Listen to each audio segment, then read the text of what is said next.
Isaías, capítulo de número 63, já estamos chegando ao finalzinho.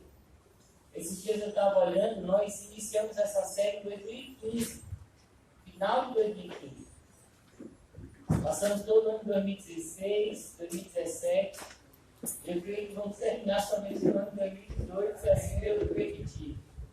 Mas foi uma tarefa maravilhosa, está sendo uma tarefa maravilhosa, extremamente edificante, estudar esse livro tão maravilhoso, tão atual, que é o livro do profeta Isaías.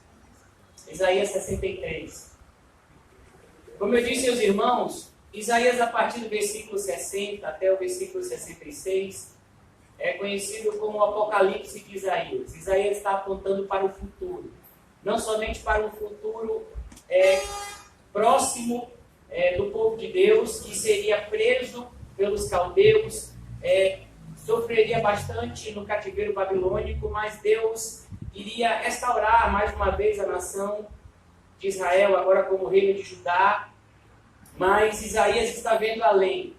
A visão que Isaías contempla nesses últimos 6 capítulos do seu livro fala muito mais. Nos fala, muito obrigado, meu filho, nos fala a respeito da volta do nosso Senhor Jesus Cristo, da grande libertação que Ele veio trazer e, acima de tudo, aponta para a consumação que Ele ainda trará para o seu povo em um futuro que está cada vez mais próximo.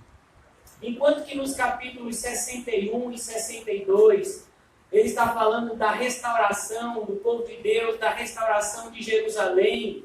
Aqui no capítulo 63, ele está falando do dia da vingança. E eu coloquei o título da nossa mensagem de hoje de O Juízo Está Próximo. Talvez eu e você não tenhamos percebido isso. As festividades de final de ano talvez estejam nos cegando para essa realidade extremamente séria de que o juízo de Deus está cada vez mais próximo. Deus, Ele possui um povo. Deus possui um povo que Ele ama e que Ele enviou o seu Filho Jesus Cristo como redentor desse seu povo. Mas Deus também possui inimigos. Quem são os inimigos de Deus? Os inimigos de Deus são aqueles que amam o mundo, são aqueles que rejeitam a Cristo, são aqueles que não guardam a sua palavra. Independentemente de estarem dentro ou fora da igreja, quem não ama a Cristo Jesus e não guarda a sua palavra, constitui-se inimigo de Deus. E essas pessoas, a ira de Deus está constantemente sobre elas. Hoje nós vamos falar dessa face de Deus, a face da ira de Deus. Um Deus que trará vingança. Muitas vezes nós, principalmente na proximidade do Natal, tentamos conciliar a imagem de Deus como se fosse uma espécie de Papai Noel. Um ser inofensivo, que não faz mal algum, não traz dano nenhum. O máximo que Papai Noel pode fazer para você é não te dar presente. Mas o Deus da Bíblia não tem nada a ver com Papai Noel. O Deus da Bíblia é um Deus que tem os olhos como chama de fogo, que da sua boca sai como que uma espada afiada de 2 gumes. O Deus da Bíblia é um Deus tão poderoso que ninguém pode contemplar a sua face e permanecer vivo. O Deus da Bíblia possui tanto poder e autoridade que até os serafins, que são anjos que perpetuamente glorificam a Deus na presença de Deus, com 2 asas tapam os seus olhos, tamanho a santidade de Deus. Nem os serafins, esses seres de fogo, que são criados especificamente para glorificarem a Deus, nem esses seres especiais podem contemplar a face do nosso Deus. Esse é o Deus da Bíblia. Nós vamos trabalhar os primeiros capítulos, os primeiros versículos do capítulo 63. Mas nesse estudo, desses primeiros 6 versículos do capítulo 63, nós vamos passear por outras passagens da Bíblia. É imperativo que você entenda que nós temos um Deus vingador. Deus não é vingativo, Ele é vingador. E há uma diferença muito grande entre esses dois adjetivos.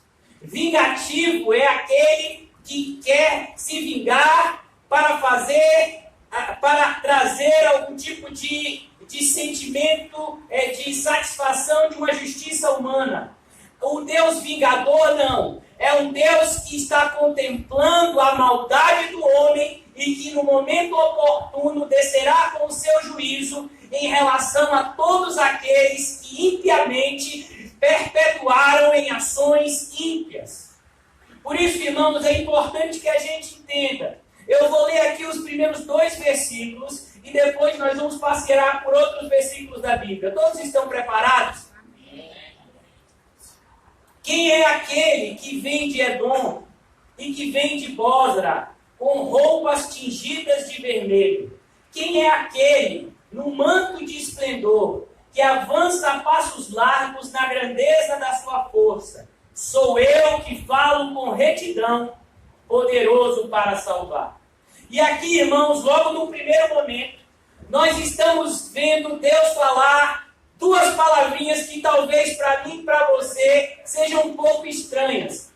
A palavra Edom e a palavra Bosra. Essa palavra Bosra, que talvez para mim e para você não seja familiar, faz referência a uma das cidades mais famosas da região de Edom. Essa cidade de Bosra ficava a cerca de 48 quilômetros do Mar Morto. E ele está fazendo referência a um povo que sempre foi adversário do povo de Deus, que foram os Edomitas. Os Edomitas, que são descendentes, você sabe de quem? De Esaú. Eles sempre fizeram oposição, embora tenham esse parentesco com o povo de Deus, pois todos são descendentes de Abraão, mas os Edomitas sempre tiveram inveja e sempre tiveram ódio do povo de Deus. E agora Deus está aqui, os Edomitas, eles estão aqui como um paradigma do mundo que se levanta contra todos aqueles que seguem a Deus. E agora Deus está se levantando e antes de Deus vir restaurar o seu povo, ele vai destruir os inimigos do seu povo. É por isso que ele está vindo para Jerusalém. Mas antes de chegar para Jerusalém, ele chega em Jerusalém com as suas vestes salpicadas como se fosse de sangue. Aquele sangue é de uma batalha. Deus estava guerreando a nossa luta e ele destruiu todos aqueles que são adversários do povo de Deus. Ele é aquele que realiza a sua justiça. E diante desse fato, irmãos, eu queria pensar com vocês em alguns versículos que eu anotei aqui. O primeiro deles é extremamente conhecido, está lá no livro de Romanos. Se você puder ir comigo rapidamente, em Romanos capítulo 12, os irmãos que já estudaram bastante a carta de Romanos, sabem que a carta aos Romanos é dividida de 2 formas. A primeira parte da carta, os primeiros 11 capítulos, o apóstolo Paulo está fazendo uma apresentação teológica. Ele está falando de maneira teórica acerca do plano de salvação de Deus. Mas nos capítulos 12 até o final do livro de Romanos, o apóstolo Paulo faz um apanhado prático de como nós devemos viver na prática a vida que Deus tem para o seu povo. E agora, diante desses conselhos práticos, aqui no capítulo 12, versículo de número 19, o apóstolo Paulo dá um conselho em forma de ordenança, pois tudo aquilo que está na Bíblia, embora pareça ser um tom de conselho, faz parte de um mandamento que precisa ser prontamente obedecido por nós que somos povo de Deus. E o que está escrito em Romanos 12, 19 é bastante direto. Diz o seguinte: amados, nunca procurem vingar-se. Então o apóstolo está dizendo, eu sei que vocês estão sofrendo, eu sei que na qualidade de cristãos o mundo está perseguindo vocês, eu sei que existem pessoas que estão tentando fazer o mal a você, algumas pessoas inclusive já fizeram mal a você, mas não procure se vingar dessas pessoas, procure perdoar essas pessoas, procure limpar o seu coração de qualquer vestígio de ódio. Mantenha o seu coração sempre limpo, pois pois somente os limpos de coração é que verão a Deus. Mas ele continua. O apóstolo Paulo não diz apenas que nós não devemos procurar nos vingar, mas ele apresenta um motivo plausível para que a gente não se vingue. E ele diz, mas deixem com Deus a ira. Ele diz, olha, deixem isso com Deus. Deus é um Deus justo. E se essas pessoas estão te perseguindo injustamente, em um determinado momento elas vão ter que dar conta dessa perseguição injusta contra você diante do seu dono. Você tem um dono. Você tem um pai. Você tem um rei. Você tem um Senhor. E é diante do nosso rei, Senhor e Pai que essas pessoas vão ter que dar conta do mal que elas fizeram a nós. É isso que Paulo está dizendo aqui. Ele não está simplesmente dizendo para você, deixe para lá. Ele está dizendo para você que você deve deixar para lá, porque existe um que julgará todas as coisas. E ele conclui dizendo, pois está escrito, minha é a vingança, e eu é que retribuirei. Onde é que está escrito isso, irmãos? O apóstolo Paulo está fazendo referência a um texto que está em Deuteronômio 32, 35. Ele está falando que o mesmo Deus do Antigo Testamento, o mesmo Deus que destruiu todo o exército de Faraó, o mesmo Deus que matou todos os primogênitos do Egito. Por quê? Porque não quiseram deixar o povo de Deus partir em paz. Esse é o mesmo Deus que age hoje. Temos uma tendência sentimentalista e antibíblica de internamente dividirmos Deus como se fosse dois deuses. O Deus do Antigo Testamento é um Deus terribão e o Deus do Novo Testamento é um Deus gente fina. Irmãos, eu acho que você não estudou a Bíblia direito se você pensa dessa forma. A Bíblia vai dizer que a ira de Deus no Novo Testamento é muito maior do que no Antigo Testamento. Porque no Antigo Testamento as pessoas ainda não haviam contemplado o Filho de Deus na sua vinda. E se agora Deus enviou o seu Filho para morrer pelos nossos pecados, nós insistirmos em viver uma vida nos afastando dos mandamentos de Deus, a sua ira será muito maior, como está escrito no livro de Hebreus. É por isso que no livro de Hebreus, um livro escrito para judeus que haviam se convertido e precisavam agora aprender a se relacionar com Deus e com a lei, ele diz, horrenda coisa é cair na mão de um Deus vivo. As pessoas, no primeiro momento, assim como hoje, ao ouvirem o Evangelho, elas eram levadas a esse engano. Não, o Deus do Evangelho, o Deus que Jesus Cristo veio trazer, é um Deus gente fina, é um Deus que não vai trazer dano nenhum à nossa vida. A gente pode fazer qualquer coisa, afinal de contas, aonde abundou o pecado, superabundará a graça de Deus. Então a gente pode continuar pecando, então a gente pode continuar brincando, então a gente pode continuar fazendo o que a gente quiser da nossa vida, que no final das contas é só a gente pedir um perdão, michuruca para Deus, e Ele vai salvar todo mundo. Esse não é o Deus da Bíblia. O Deus do Novo Testamento está escrito acerca dele no livro de Gálatas. Com Deus não se brinca. Você está brincando com Deus? Com Deus não se brinca. Não brinque com Ele. Deus não se deixa escarnecer. Tudo aquilo que o homem plantar, é isso mesmo que ele vai colher. Talvez eu e você pensemos que felizes são aquelas pessoas que estão nos devaneios das festividades de final de ano. Aquelas pessoas que estão gastando seu dinheiro comprando roupa, gastando seu dinheiro, gastando dinheiro que nem tem. Estão buscando uma alegria falsa e olhamos para essas pessoas que muitas vezes têm sorriso nos lábios, achando que felicidade é isso. Isso que essas pessoas estão sentindo não chega nem perto da verdadeira felicidade. Isso são cisternas rotas que não podem reter água. Essas pessoas gastam dinheiro que não têm em busca de uma felicidade que jamais encontrarão. Porque feliz é a nação cujo Deus de Israel é o Senhor. E bem-aventurados são aqueles que ouvem as palavras de Deus e as guardam. Esses é que verdadeiramente são felizes. Felizes não são aqueles que assam um peru na noite de Natal.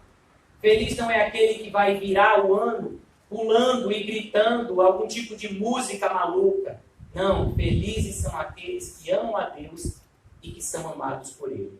Esses é que são felizes. E é importante que a gente entenda essa realidade. Porque aquele que não estiver debaixo dessa realidade já está debaixo da ira de Deus. A ira de Deus não é algo que virá apenas. A ira de Deus é algo que já está acontecendo, mas que se consumará em um futuro muito próximo. A ira de Deus, irmãos, já está sendo consumada na vida de muitas pessoas que morreram hoje sem Cristo. Aonde elas estão? No inferno. Hoje, eu tive a curiosidade de fazer uma pesquisa, mas foge a memória agora, a respeito de quantas pessoas morrem em média no mundo por dia. É algo em torno de cerca de 100 mil pessoas, ou talvez até mais. Cerca de 40 ou 30 mil pessoas morrem por hora no mundo inteiro. Durante esse culto, estão morrendo cerca de 30 mil pessoas ao redor do mundo. E para nossa tristeza, a maior parte dessas pessoas está indo para o inferno. A ira de Deus já está sendo derramada na vida de milhares de pessoas. Quando essas pessoas fecham seus olhos aqui na terra, elas acordam em um estado de desespero absoluto, sem nenhuma expectativa de mudança. Fogo por todos os lados, sede, dores, e elas clamam por socorro, mas a resposta é: nenhum socorro será dado a vocês, nunca, jamais, em momento algum, porque toda consolação vocês receberam em vida. Mas, Senhor, ninguém falou de Jesus para mim. Vocês tinham a Moisés e os profetas. As igrejas estavam com as portas abertas. Quantos cristãos convidaram vocês para os cultos e vocês rejeitaram? Estavam tão ocupados. 90% das pessoas que rejeitam os nossos convites para a igreja, a desculpa é o quê? Falta de tempo. 90%.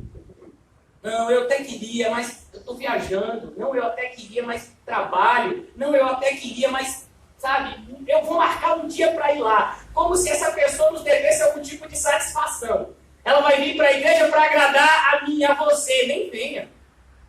Se você não foi atraído por Cristo, você está no lugar errado. É por isso, irmãos, que nós precisamos estar cientes disso. Jesus está vindo. Mas o Jesus que está vindo nada tem a ver com aquele jovem de 33 anos que morreu na cruz. O Jesus que está vindo, ele vem agora com um aspecto de Rei de Reis e de Senhor dos Senhores. Ele vem com uma espada desembainhada. E ele vem para trazer justiça e juízo sobre toda a terra. É por isso que quando o Espírito Santo começa a habitar no interior de uma nova criatura, de um ser regenerado, a primeira coisa que aquele Espírito Santo, que o Espírito Santo de Deus nos convence, é do pecado, da justiça e do juízo.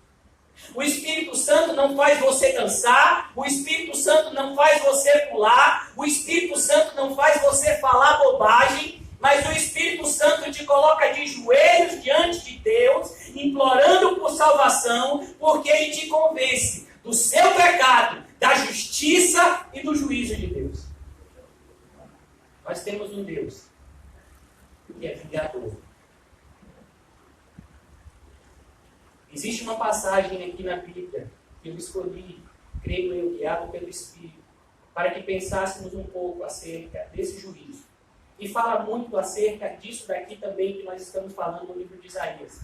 Isaías havia profetizado um juízo para essa nação, os caldeus, que haviam agido tão impiamente contra o povo de Deus. Os caldeus, eles dominaram os judeus e eles foram crudelíssimos com ele.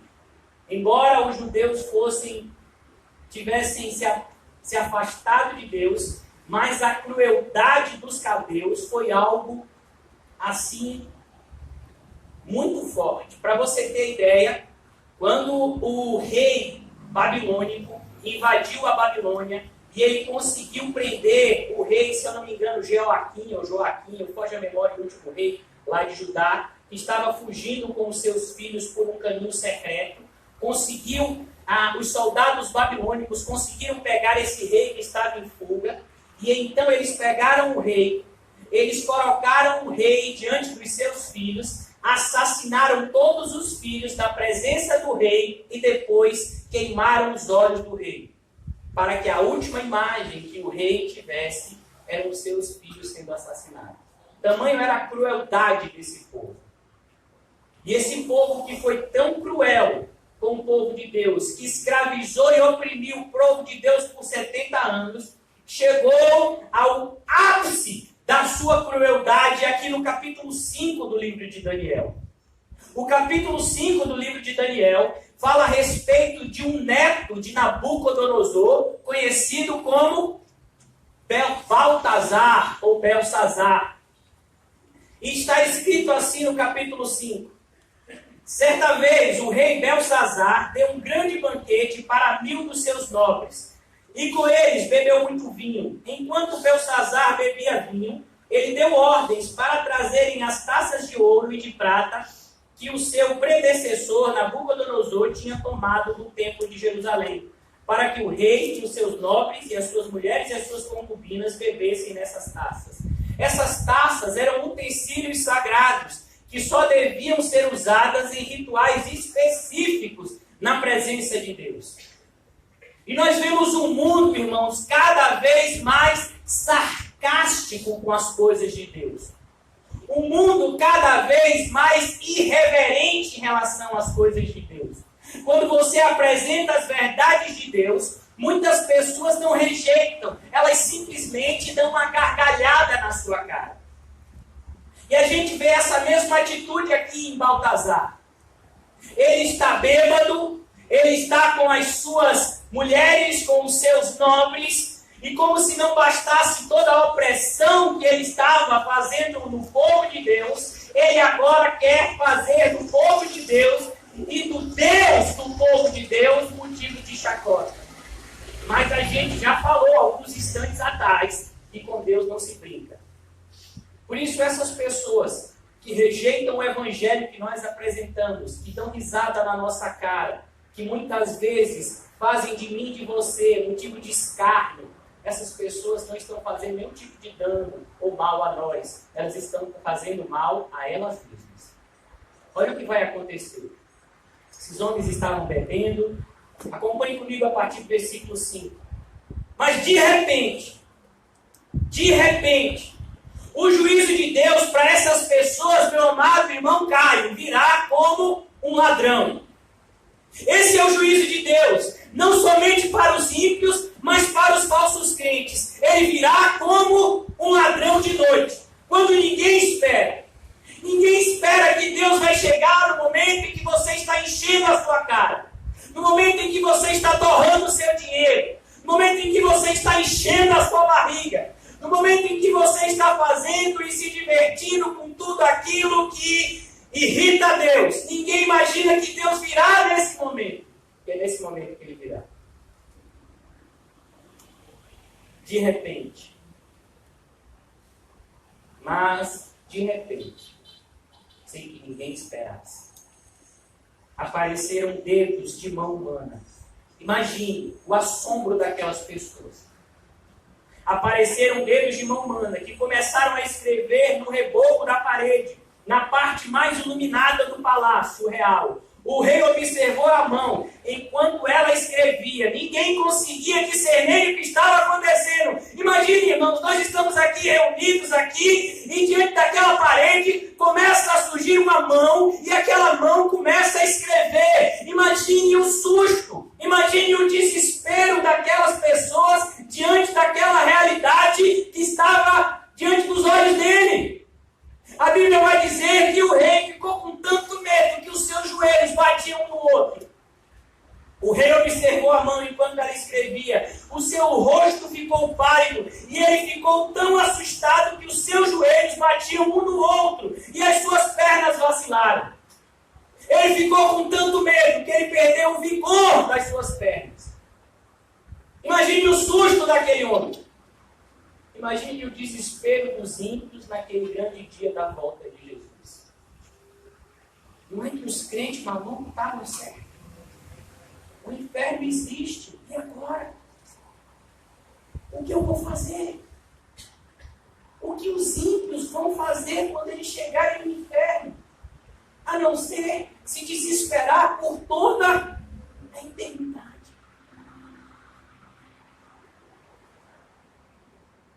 Percebe, irmãos, como nós somos privilegiados aqui essa noite.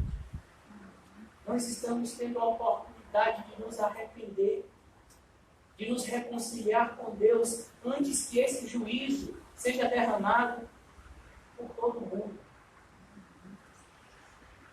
Mas o rei, o homem mais poderoso da terra, ele está agora com medo daquela aparição poderosa de Deus. E olha que Deus só apareceu uma mãozinha. Imagine se aparecesse um anjo. Aos gritos o rei mandou chamar os encantadores, os astrólogos, os adivinhos, e disse a esses sábios da Babilônia, aquele que ler essa inscrição e interpretá-la, revelando-lhe o seu significado, vestirá um manto vermelho e terá uma corrente de ouro no pescoço, e será o terceiro em importância no governo do reino. Por que o terceiro em importância? Porque esse rei era o segundo. O seu avô ainda era o dono de tudo. Ele estava lá colocado como rei na ausência do seu avô.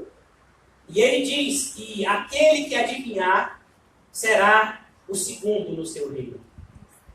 Irmãos, imagine quando as profecias de Apocalipse começarem a se cumprir. Imagine quando os selos começarem a ser abertos. Os cientistas começarão a arranjar as suas desculpas. Os astrólogos começarão a fazer as suas previsões.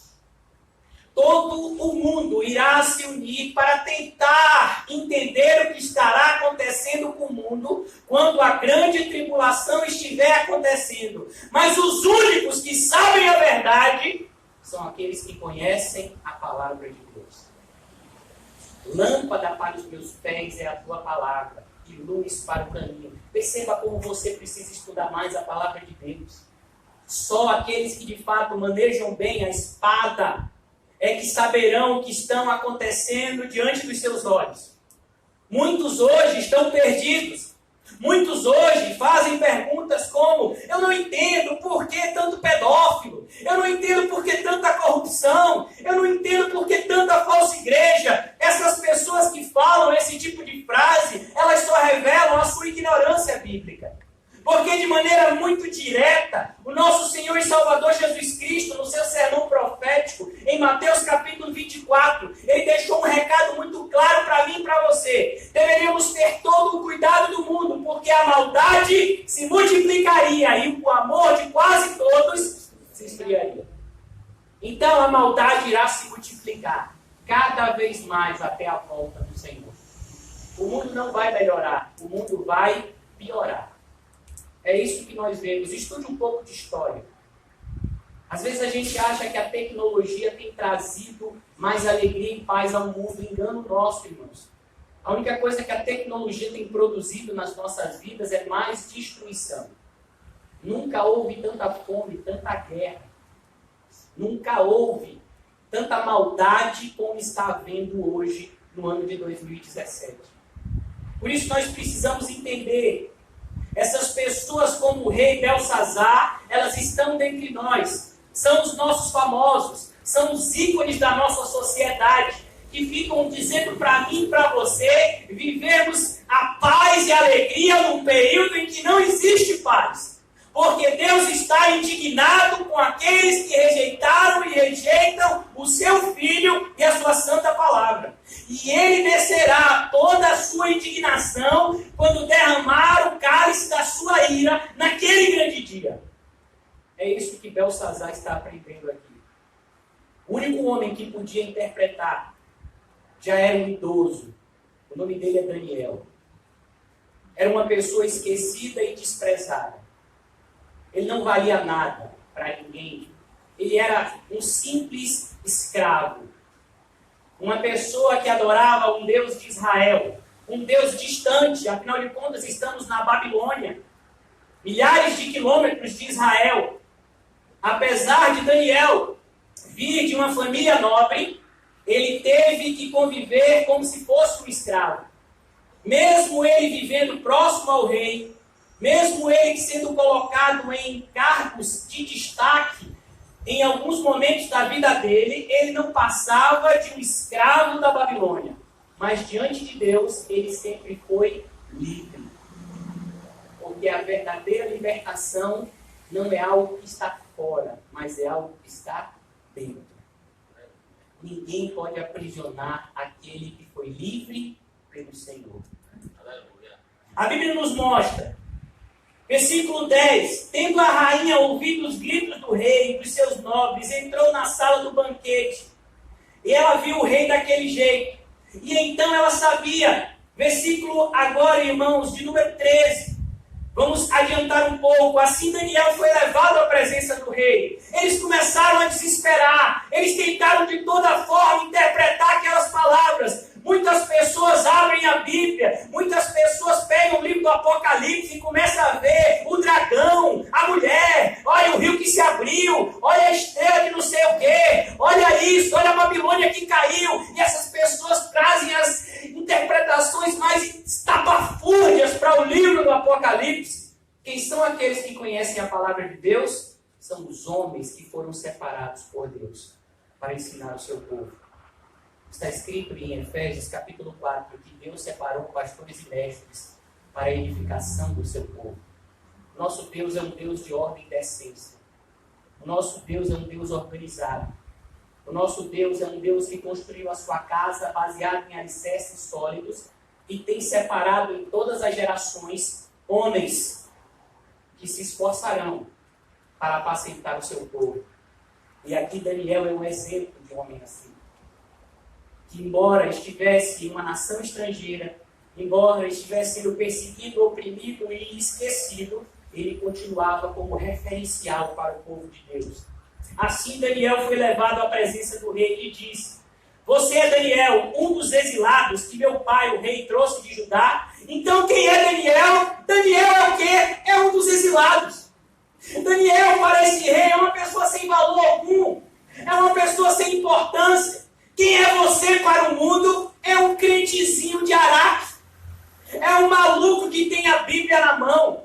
É um doido que fica distribuindo panfleto bíblico. É um maluco que fica mandando só o WhatsApp de versículo bíblico. Você é um doido que no seu Facebook só tem mensagem bíblica. Parece que você não tem mais nada na cabeça a não ser Bíblia. Glória a Deus pela sua vida se você é assim. Daniel era assim. Quem é Daniel? Ele é um dos exilados. Quem é Daniel diante de Deus? Um homem amado.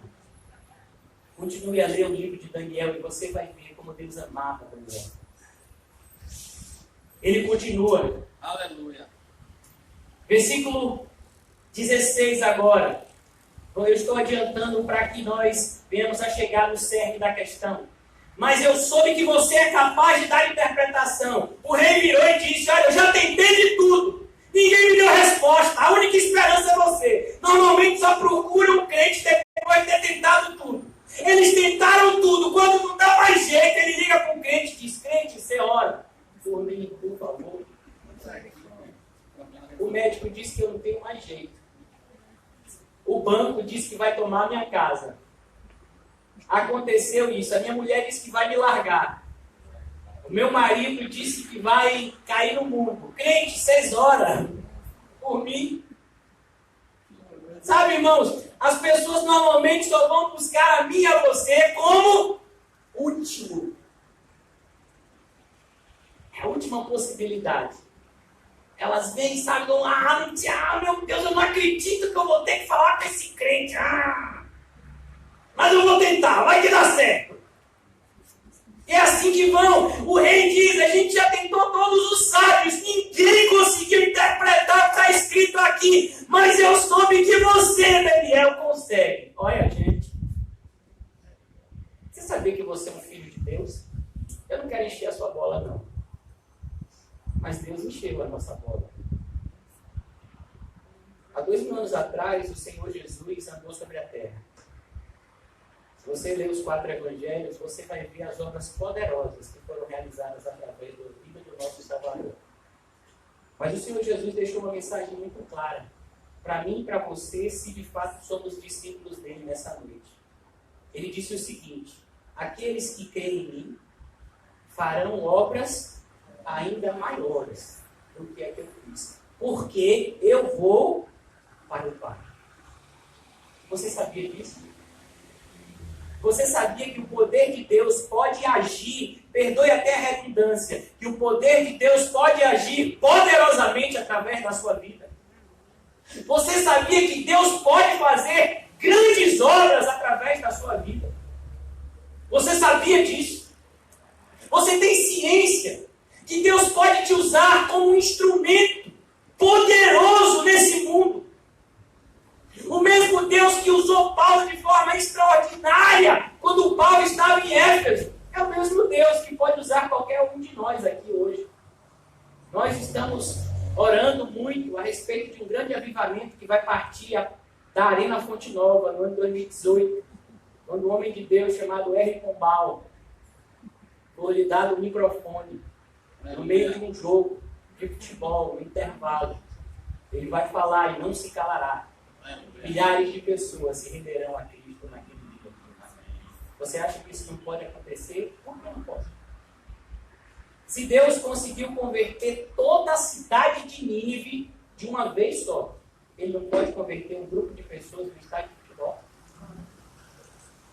Muitas vezes, não é Deus que é pequeno, é a nossa fé que é pequena. Muitas vezes não é Deus que está faltando poder, é a nós que está faltando fé. Aquele que tiver fé como um grão de mostarda dará ordem a esses montes, e eles terão que obedecer.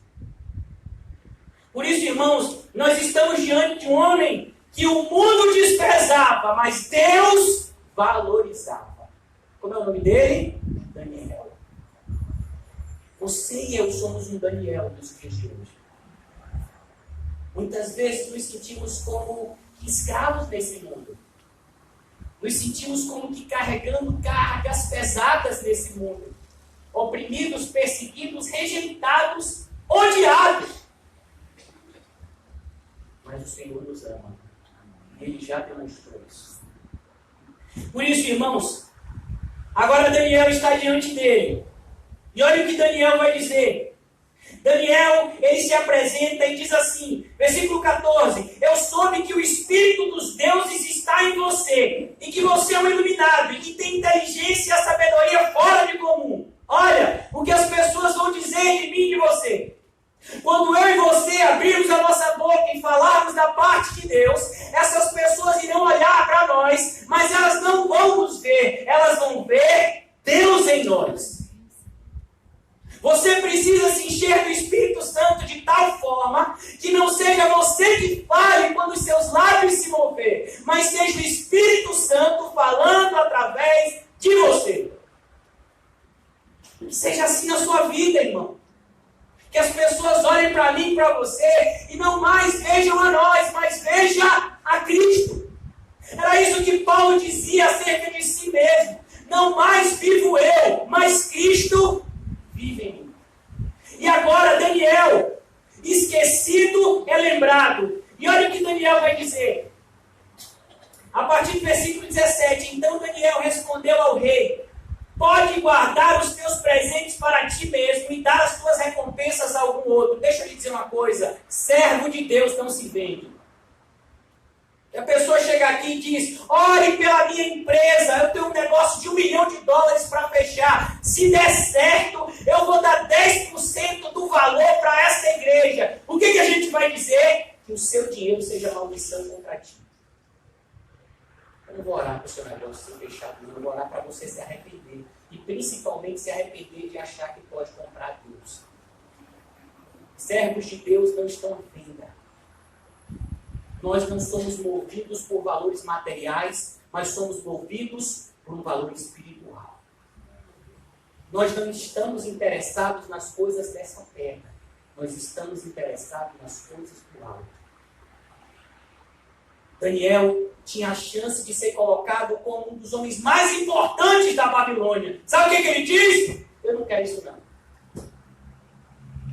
É como se Michel Temer chamasse hoje R. Pombal e dissesse: eu vou te colocar hoje como chefe da Casa Civil. Você vai dar ordem a todos os meus ministros. Eu estou quase perdendo meu poder e Deus me revelou que só você do meu lado para que eu possa manter o meu poder. E R. Pombal diz: seja maldição isso, Congresso. Aleluia. Sabe, irmãos, cuidado.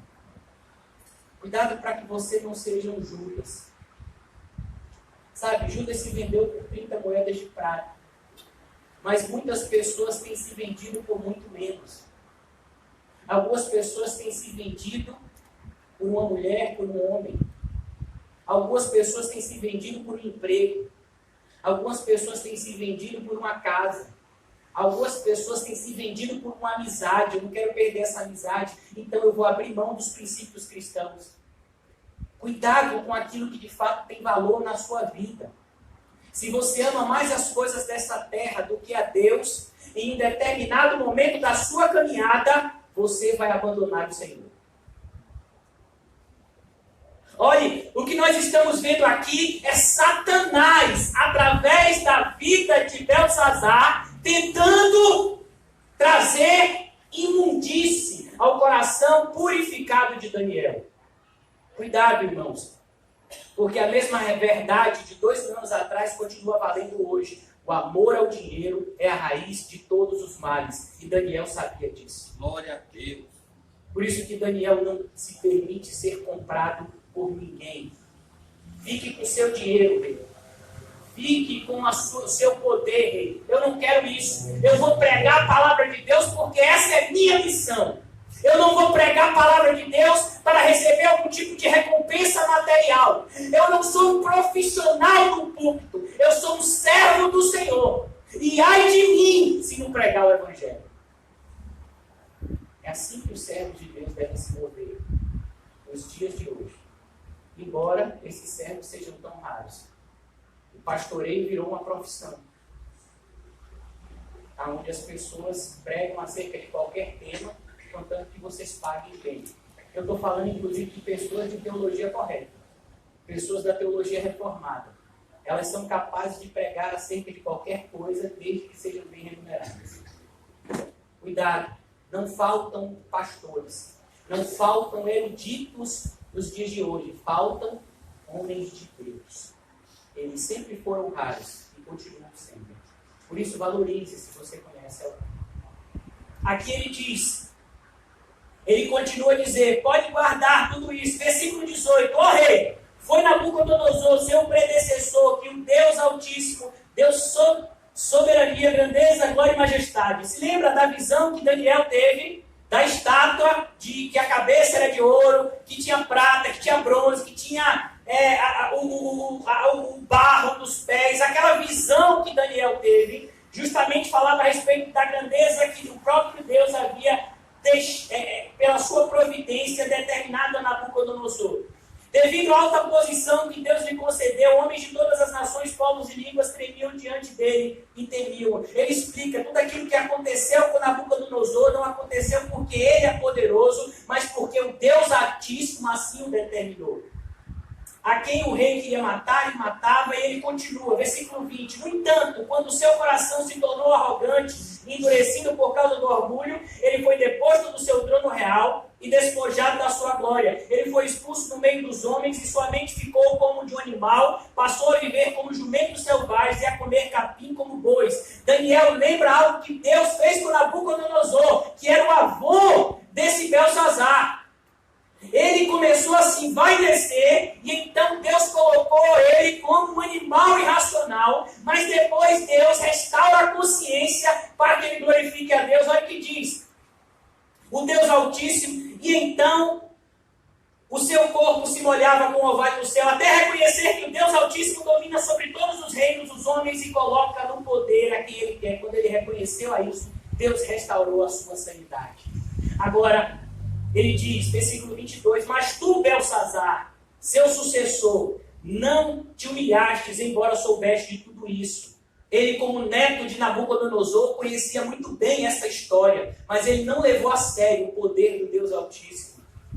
Mandaste trazer as taças do templo do Senhor, para que tu nelas bebesse, os teus nobres, as tuas mulheres, as tuas concubinas. Louvastes os deuses de prata, de ouro, de bronze, de ferro, de madeira, de pedra, que não podem ver, nem ouvir, nem entender. Mas não glorificaste o Deus que te sustenta em suas mãos. Olha o que diz aqui, irmãos. Que coisa escandalosa. Sabe por que os ímpios estão vivos? Porque o Deus que eles rejeitam os sustenta com as suas mãos. No momento em que Deus largar as suas mãos, aquele ímpio vai cair numa destruição eterna. Assim foi um dos sermões mais conhecidos da história da igreja, Pecadores na mão de um Deus irado. Sermão que foi pregado por um homem chamado Jonathan Edwards. E ele diz que os ímpios eles estão diante de um lago de fogo e enxofre, segurados apenas por uma teia de areia, que a qualquer momento pode se desfazer e eles vão cair no lago de fogo e enxofre, aonde há choro e ranger de dentes perpetuamente. Por isso, ele diz, tua vida em todos os teus caminhos. Versículo 24, por isso ele enviou a mão. Deus enviou a mão para determinar o juízo, irmãos. O juízo já estava determinado. Agora não havia mais volta. Por isso a gente tem que tomar cuidado.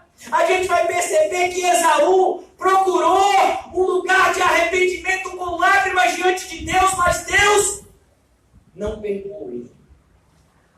Judas tentou devolver as 30 moedas de prata, mas Deus não perdoou ele. Saul tentou pedir perdão a Deus, falando para que Samuel intercedesse diante de Deus para com ele, mas Deus deixa de maneira muito clara para Samuel, eu já rejeitei Saul. Cuidado, irmãos. Cuidado para que você não tenha se tornado tão agressivo a Deus, que Deus não te suporte mais.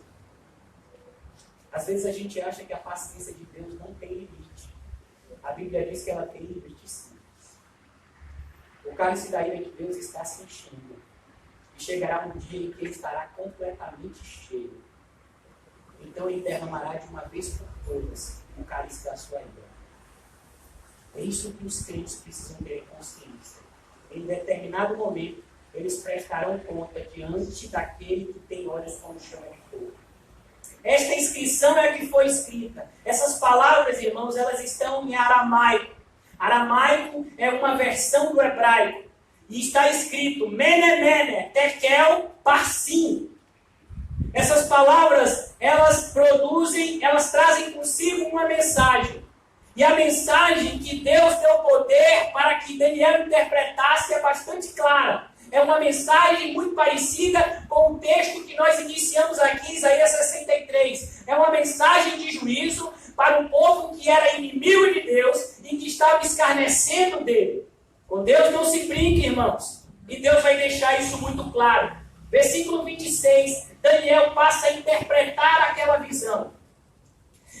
Este é o significado dessas palavras, rei. Mene, Deus contou os dias do teu reinado e determinou o seu fim. Você sabia que todos os seus dias estão contados? Você sabia que nem o melhor médico do mundo pode acrescentar um segundo de vida à sua vida? Nem os melhores medicamentos que o homem jamais criou podem acrescentar um segundo de vida àquele que Deus determinou morrer. Assim como nem o melhor pistoleiro do mundo, com uma arma a poucos metros de você, pode tirar a sua vida se Deus diz que é para você viver. Quem manda na vida e na morte de todas as criaturas é o Deus Criador. Aleluia. Ele não outorgou, ele não delegou o seu poder a ninguém. É ele que continua gerindo o universo a partir do seu trono de poder. Foi a visão que Isaías teve, foi a visão que Paulo teve, e foi a visão que João teve no capítulo 4 de Isaías. Ele viu Deus sentado no seu alto e sublime trono. de onde ele governa toda a sua criação, com a sua mão poderosa. É essa mão que está agora olhando para aquele rei que se achava poderoso e dizendo: eu vou pôr fim aos seus dias. Você acha que você tem poder? Você não tem poder nenhum, rei. Os seus dias acabaram. A sua alegria acabou. O seu reinado acabou. Tudo que você colocou esperança acabou. Quando Deus determina um fim em algo, está determinado, irmãos. Ele diz, ele determinou o seu fim. Por isso temos que tomar muito cuidado para não irarmos a Deus. Precisamos nos aproximar de Deus através do sangue de Jesus, que nos propicia e nos reconcilia com o Deus poderoso. Nós estudamos ontem a visão do apóstolo João. E o apóstolo João, quando ele está na ilha de Patmos, uma porta no céu é aberta. Ele sobe naquela porta do céu e ele tem uma visão do trono de Deus. A visão do trono de Deus é uma espécie de círculos que vão se sobrepondo um no outro. E o primeiro círculo era como o sardônio, que era uma pedra, como jaspe, que é uma pedra brilhante, como diamante, como o vidro. E ele olha e ali está a santidade de Deus no centro do trono. Mas depois daquele primeiro círculo de jaspe, vem um outro círculo que é uma cor de sardônio. O sardônio é uma pedra avermelhada que simboliza que nós só podemos nos aproximar da santidade de Deus através do sangue do Cordeiro que nos limpa de todo pecado, para que possamos nos aproximar com ousadia do trono da graça. E o mais bonito de toda essa visão do capítulo 4 é que diante da jaspe do sardônio, ele vê um arco-íris da cor de esmeralda. E o arco-íris faz referência à aliança que Deus fez com Noé, lá em Gênesis, dizendo: eu não vou destruir mais o meu povo. É isso que Deus tem para aqueles que são deles. Mas para aqueles que não são, não existe paz. O livro de Isaías repete essa frase várias vezes. Para o ímpio, não há paz. O livro de Jeremias é dito que os falsos profetas dizem paz, paz, num período em que não existe paz. Hoje em dia nós vemos os falsos mestres se multiplicando, pregando principalmente acerca de prosperidade, acerca de coisas terrenas, falando algo que os homens gostam de ouvir. Essas pessoas estão enfeitiçadas por esses homens maléficos que estão juntamente com eles indo para o inferno. Devemos tomar muito cuidado com o que ouvimos. As más companhias pervertem os bons costumes. E agora Daniel, ele parte para a segunda palavra, tekel. Foste pesado na balança. Você já imaginou, irmãos, naquele grande dia haverá um trono branco. E eu e você estaremos como que em uma sala do tribunal. Pessoas assistindo. E não há jurados para julgar, mas há um justo juiz que julga retamente, sentado numa cadeira. E todos os nossos atos, pensamentos e palavras serão pesados. Já pensou nisso? Tudo que você fez e o que você não fez. Tudo que você falou e o que você não falou. Tudo aquilo que você pensou vai ser pesado. Por isso nós precisamos de um Salvador. Porque não existe esperança para nós na nossa justiça própria. Nenhum de nós, se formos pesados na balança de Deus, temos chances de ser aprovado. Porque a balança de Deus exige perfeição. Por isso, irmãos, a única esperança para mim e para você é que Jesus Cristo suba na balança no nosso lugar. A única esperança para mim e para você é que naquele grande dia, Jesus Cristo se interponha entre nós e Deus e nos justifique de todo o pecado. Porque senão, irmãos, todas as pessoas, independentemente da religião, mesmo sendo evangélicas, aqueles que não nasceram de novo, aqueles que não foram justificados por Cristo Jesus, eles serão pesados na balança e serão achados em falta. Mais adiante, em Isaías 64, ele vai dizer que até as nossas boas obras diante de Deus são o quê? Trapos de imundícia. Mas, Senhor, eu fiz tanta coisa boa, eu fiz caridade, eu mandei donativos para o Oriente Médio, eu peguei todo o meu dinheiro e cansei de dar todos os meus dinheiros para várias ONGs. Senhor, como eu fiz coisas boas, eu era uma pessoa extremamente religiosa, eu rezava o terço, ou eu era uma pessoa dizimista. Senhor, eu não dava nem era o dízimo, eu dava o trízimo. Como assim eu não vou para o céu? Só vai para o céu aqueles que tiverem na sua fronte o sangue do Cordeiro. A minha pergunta para você essa noite é: você está justificado? Há um sangue sobre a sua testa. Você já olhou para Cristo hoje? Você já ouviu a voz de Cristo, mesmo nos seus últimos suspiros, olhando para mim e para você e dizendo: estarás comigo no paraíso? Eu e você precisamos de um Salvador, irmãos. É por isso que estamos aqui. É por isso que buscamos estar nos cultos e estudos bíblicos. É por isso que oramos. É por isso que jejuamos. É por isso que nos prostramos diante de Deus e clamamos por salvação, porque sabemos que precisamos desesperadamente ser salvos. Não podemos salvar a nós mesmos. E se nos apresentarmos diante de Deus antes dessa justificação chegar até nós, nós estamos perdidos. Se nós subirmos nessa balança sem Cristo, estaremos reprovados instantaneamente. Aqui, Belsazar, ele é um paradigma, ele é um tipo de qualquer ser humano que se apresenta diante de Deus sem Cristo. As nossas boas obras não pesarão nada naquele grande dia. O único capaz de fazer com que essa balança esteja estagnada é o nosso Salvador. Porque Deus fez convergir nele todas as coisas. E agora, irmãos, finalizando. Pérez, teu reino foi dividido e entregue aos medo-persas. Sabe, irmãos, muitas pessoas têm mais medo de perder o poder do que de perder a vida. Algumas pessoas, quando perdem o poder, tiram a própria vida.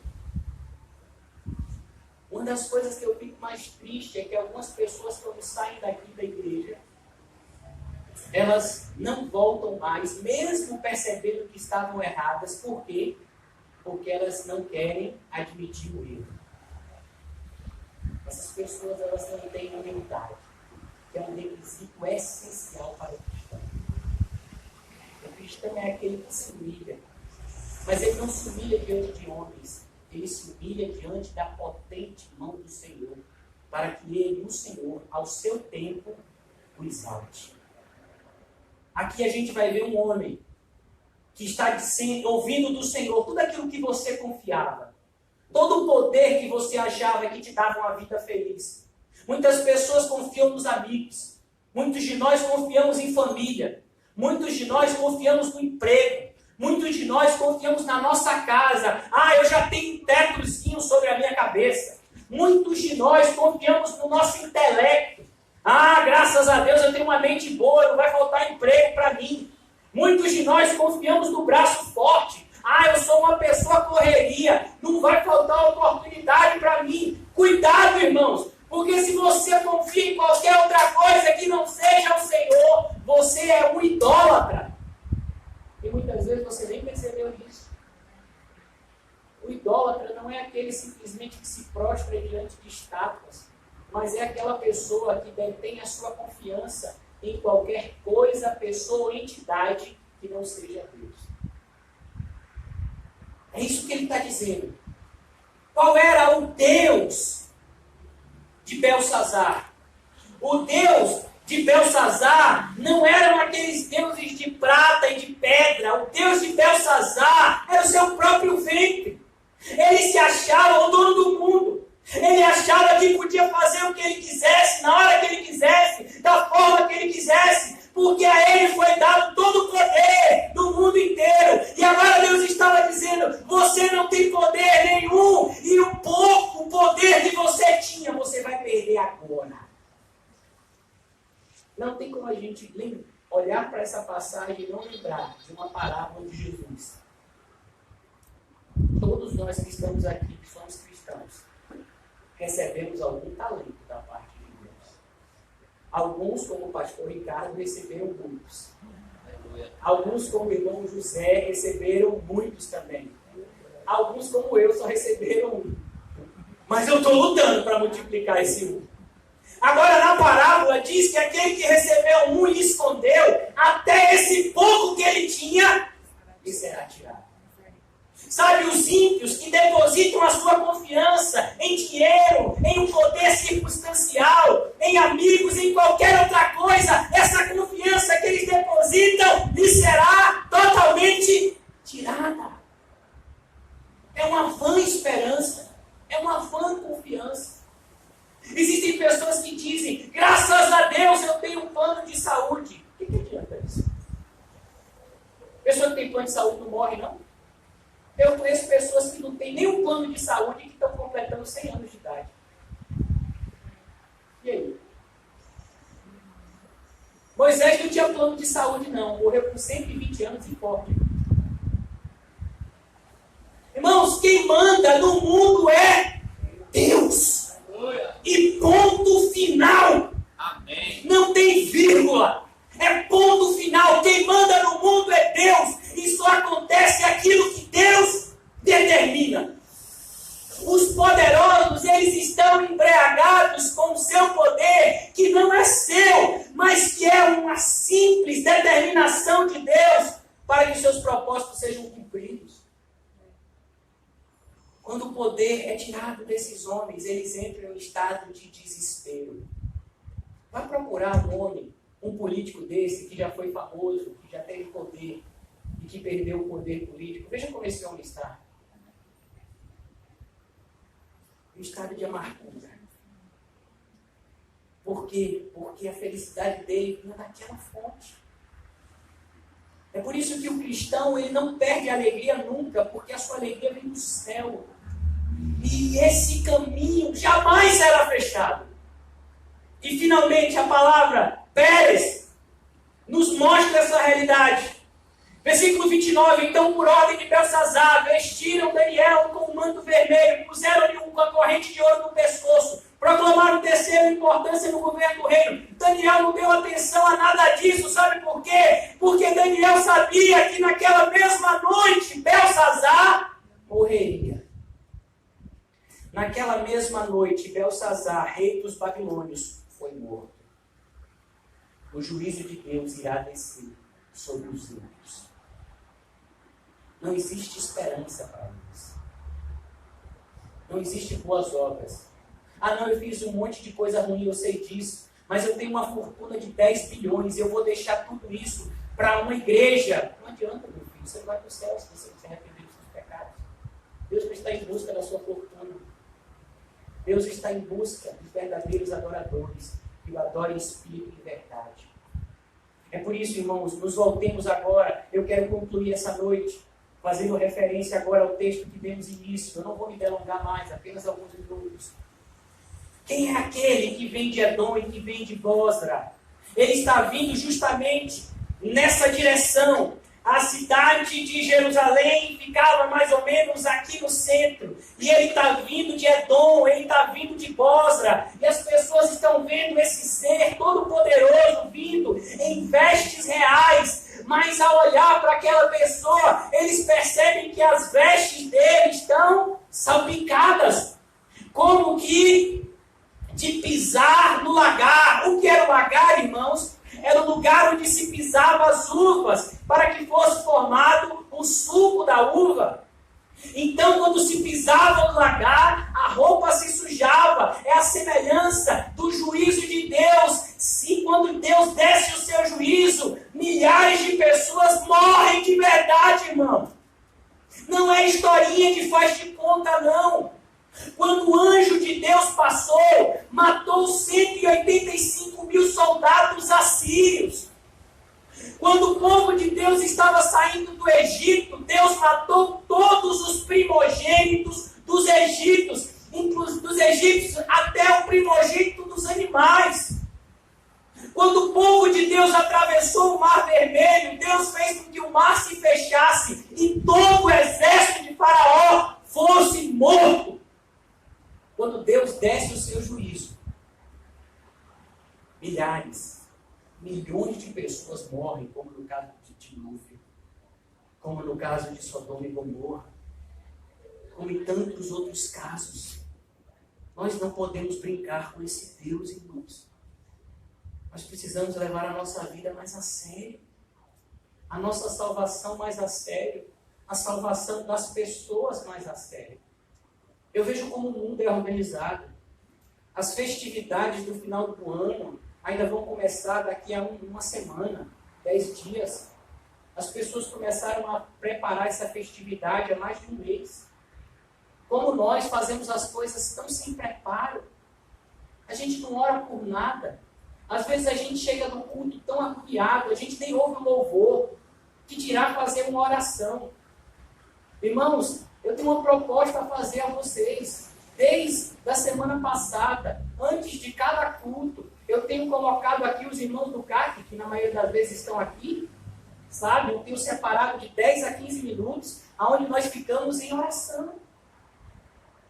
Porque Deus tem tocado o meu coração, mostrando que nós precisamos buscar mais a sua face. Não basta simplesmente meditarmos na palavra de Deus, mas muitas vezes é importante ficarmos calados na presença de Deus, ouvindo diretamente dele a sua voz e sentindo diretamente o seu toque no nosso ser interior. Isso só acontece nos momentos de oração. Os meios de graça, irmãos, eles não se sobrepõem um ao outro, mas eles se completam. A oração, a palavra e a comunhão, elas devem estar juntos na nossa vida. Não adianta eu só ler a Bíblia, não adianta eu só ter comunhão com os irmãos se eu não oro. Não adianta só eu orar se eu não estou estudando a palavra e tendo comunhão com os irmãos. Não adianta só eu orar e ler a palavra se eu não tenho comunhão com os irmãos. Esses meios de graça, eles têm que estar operando conjuntamente para que haja um crescimento espiritual correto nas nossas vidas. Nós olhamos, irmãos, para essa realidade e nós não temos que nos sentir satisfeitos porque Deus vai destruir esses ímpios que estão se divertindo. Não, nós deveríamos estar com o nosso coração cheio de compaixão. Você deveria estar no seu uso para, se possível, salvar alguns. Se eu sei que Deus está vindo com a sua ira, se eu sei que Deus vai destruir todos aqueles que não se renderem a Cristo em arrependimento e fé, eu preciso fazer alguma coisa. Eu preciso orar, eu preciso pregar, eu preciso viver o Evangelho para que de alguma forma, algumas pessoas, ainda que sejam poucas, possam ser salvas. É isso que a gente vê aqui. A gente não pode simplesmente, fazer assim, que bom que Deus vai pegar o ímpio e vai destruir ele, já estava na hora. Se você pensar assim, você vai para o mesmo lugar do ímpio.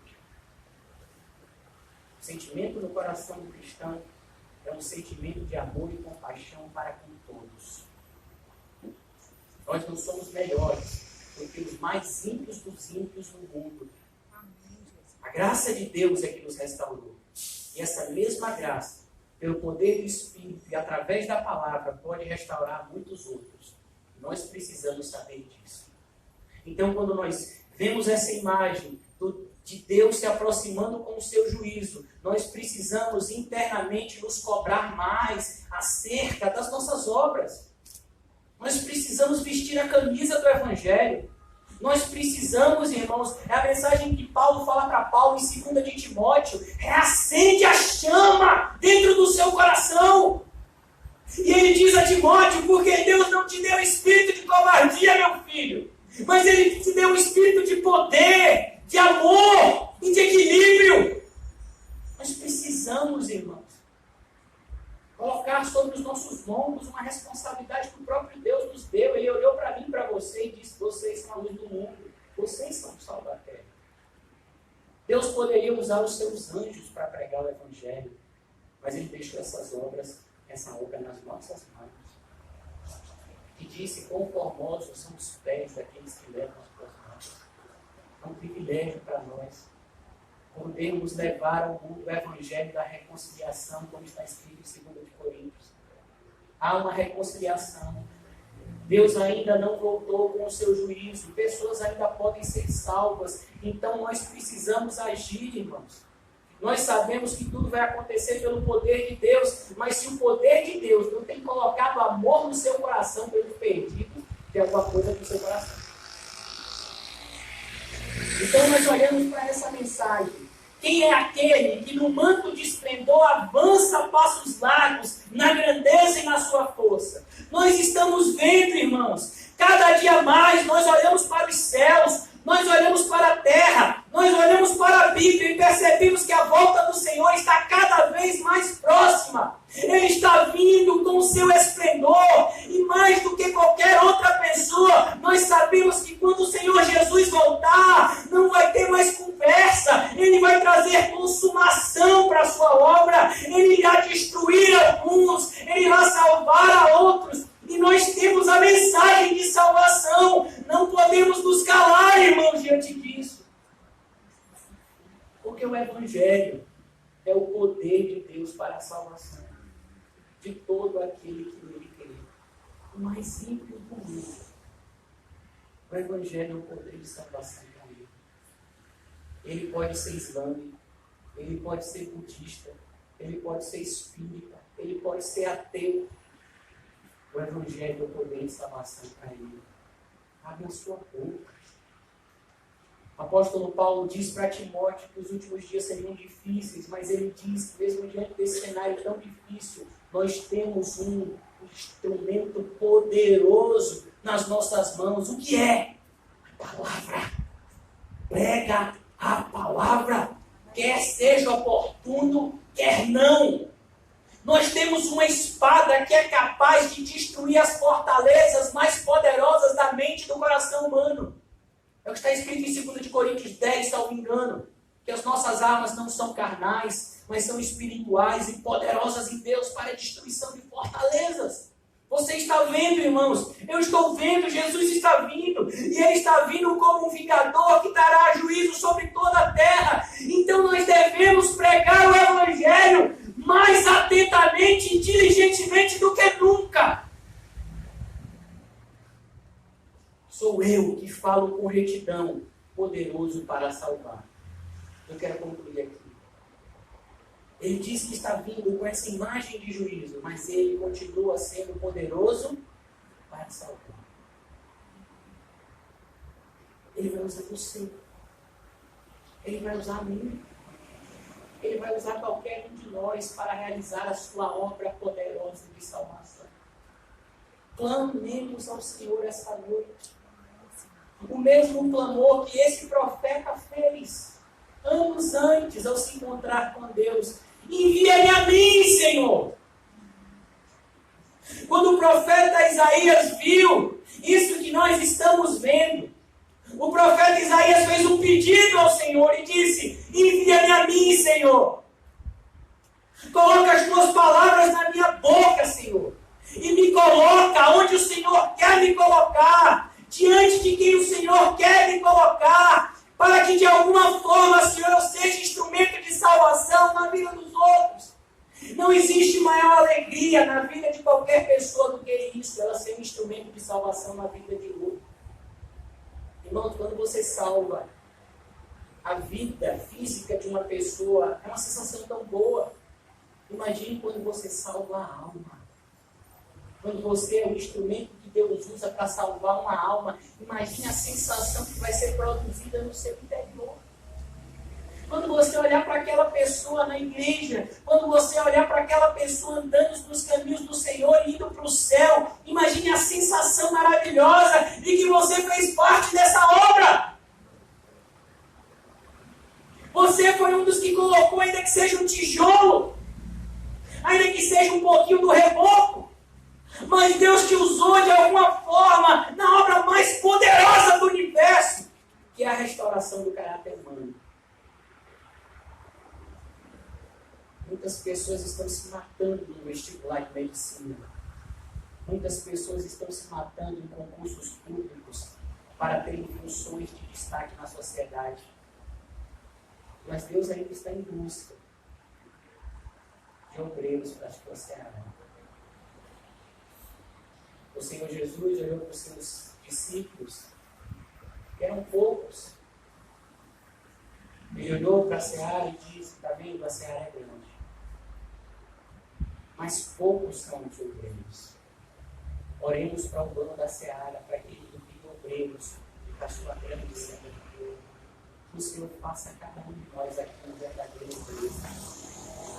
Que o Senhor nos encha nessa noite pelo Santo Espírito e nos coloque como instrumento dele nessa terra. Que de fato a luz do Espírito Santo seja acesa de forma poderosa no nosso ser interior, irmãos. Que haja em nós a mesma fé não fingida que tinha no interior de Timóteo. Que nós saiamos daqui convictos do poder de Deus que opera através de nós e da responsabilidade que vem juntamente com este poder. Oremos. Senhor, muito obrigado por nessa noite nos reunir nesse lugar. Muito obrigado por essa mensagem de alerta, Senhor.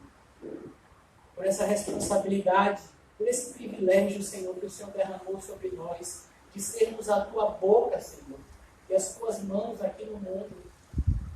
Ó Pai, nós não entendemos tanto o poder e privilégio que o Senhor nos dispensou, mas nos ajuda a cumprir o Teu propósito, Senhor. Nós não queremos fazer nada, Senhor, que traga orgulho e vaidade ao nosso coração, mas desejamos, Senhor, desesperadamente ser úteis nas Tuas mãos, Senhor. Derrama do Teu Santo Espírito nessa noite, e como fizeste no dia de Pentecostes, nos ajuda a sair daqui, Senhor, com ousadia, pregando as Tuas verdades, aonde o Senhor nos soprar, Senhor. É isso que nós te pedimos. Em nome de Jesus. Amém. E graças a Deus. Saúde os seus irmãos com todo o Espírito Santo. E diga para ele: Deus tem um plano na sua vida.